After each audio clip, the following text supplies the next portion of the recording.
நெல்லை மாவட்டம் வள்ளியூரில் புகழ்பெற்ற குடைவரை கோவிலான ஸ்ரீ சுப்பிரமணிய சுவாமி திருக்கோவிலின் சித்திரை பெருந்திருவிழா கொடியேற்றத்துடன் கோலாகலமாக துவங்கியது. அருணகிரிநாதரால் பாடல் பெற்ற இந்த திருத்தலத்தில் கொடியேற்ற விழாவில் முதல் நாள் அதிகாலையில் கோவில் நடை திறக்கப்பட்டு சுவாமிக்கு சிறப்பு பூஜைகள் நடைபெற்றன.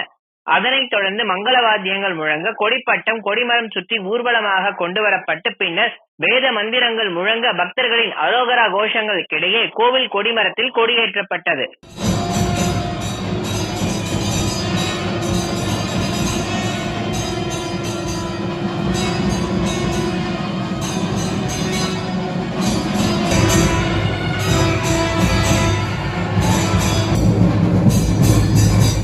அதனைத் தொடர்ந்து கொடிமரத்திற்கு பால், தயிர், சந்தனம், இளநீர், பன்னீர் உள்ளிட்ட நவவிதமான திரவியங்கள் கொண்டு சிறப்பு அபிஷேகம் செய்யப்பட்டு அலங்கார தீபாரதனையும் காண்பிக்கப்பட்டது.